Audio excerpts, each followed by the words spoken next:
Good morning, NMB. Welcome to Ready to Read Storytime. We're going to start with our favorite song. We clap and sing hello. We clap and sing hello. With our friends at Storytime, we clap and sing hello. We wave and sing hello.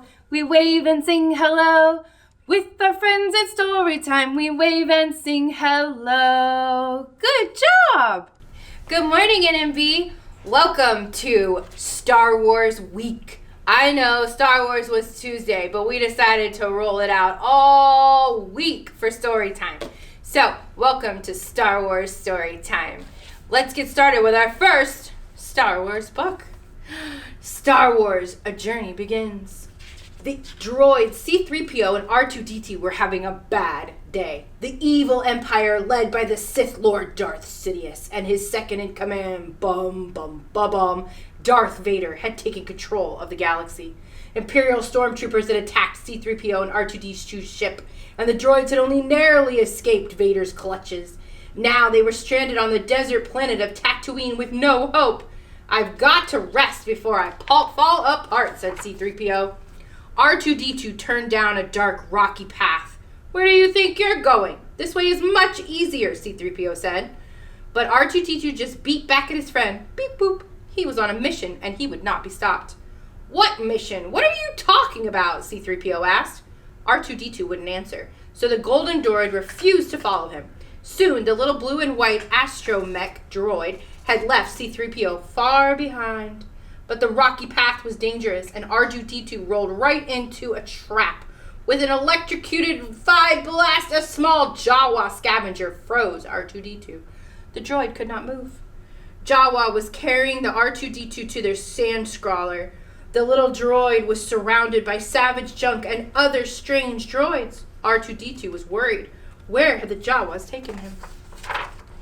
Luckily, R2-D2 wouldn't have to find out alone. The Jawas had captured C-3PO too. The two friends stayed close together as the sandcrawlers stopped and the Jawas lined the droids up outside. The droids were going to be sold.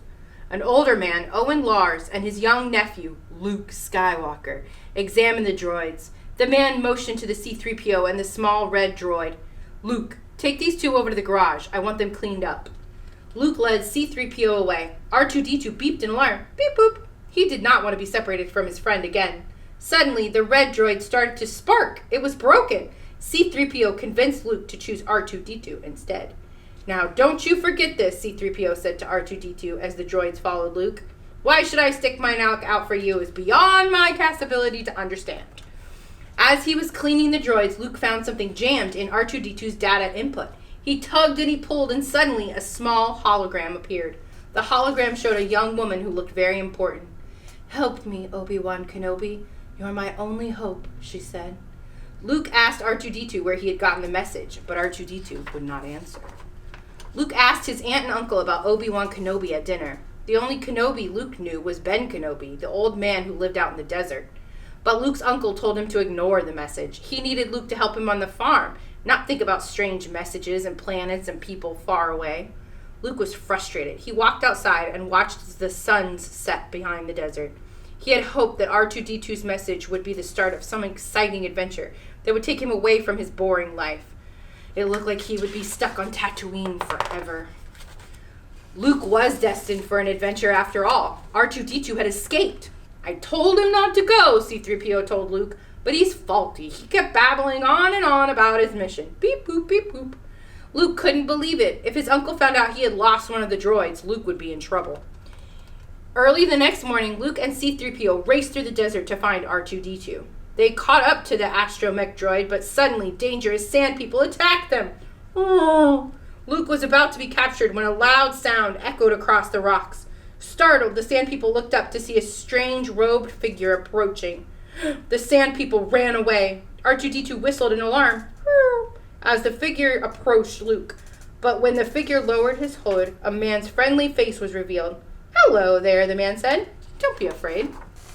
Ben Kenobi?" Luke asked. The old man nodded and revealed that he was also known as Obi-Wan Kenobi. R2-D2 beeped. Beep boop. His mission was almost complete. Obi-Wan led Luke and the droids to his small hut. He told Luke he used to be a Jedi Knight and had fought beside Luke's father during the Clone Wars. The Jedi had all disappeared long before, but they had once fought for peace and justice throughout the galaxy, using a mysterious energy field called the Force. Good job.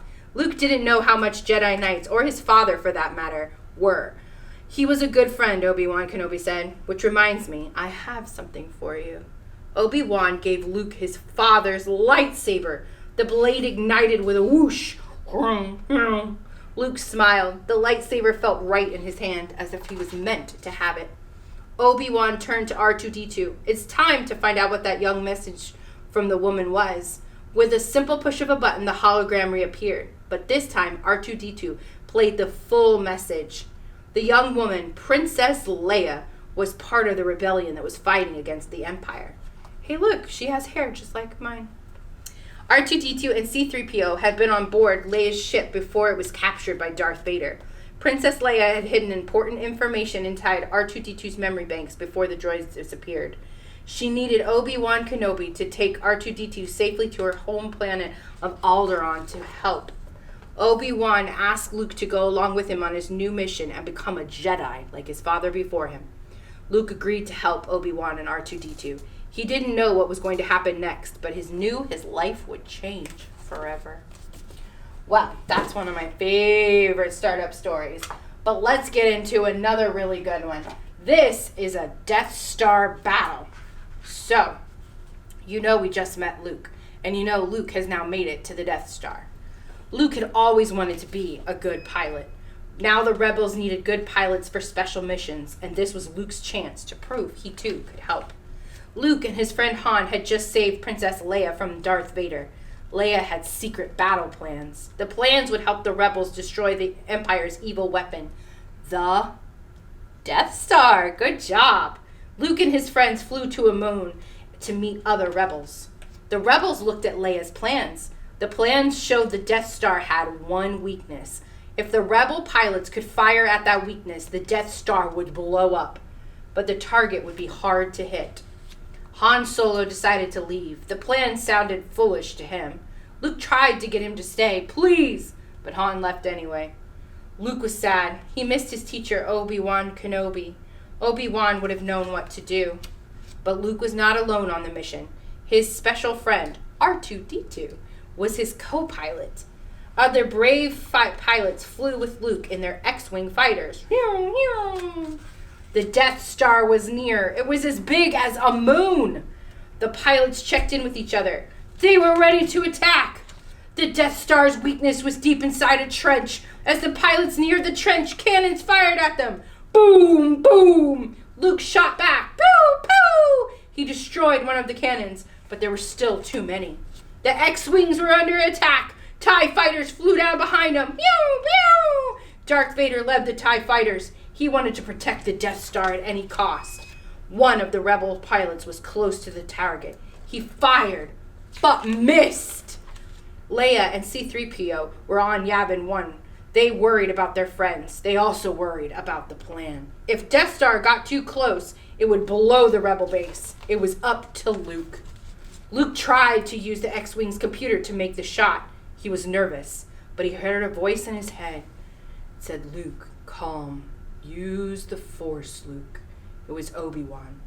Darth Vader was right behind Luke. He was about to fire at Luke's ship. Would Luke make it? Han Solo's ship flew up behind the TIE fighters and fired. Boom! Han had changed his mind. He was helping the rebels. Han saved his friend Luke. Vader's ship was damaged and it spun out into space. Han told Luke he was safe. Luke could take the shot. Luke closed his eyes and used the Force. Luke fired. And he hit the target. The Death Star exploded! Woo! Luke heard the voice in his head again. Remember, Obi-Wan Kenobi said, the Force will be with you always. Back on Yavin 4, Han, Luke, and Leia hugged each other. They had done it! They had beat the Empire!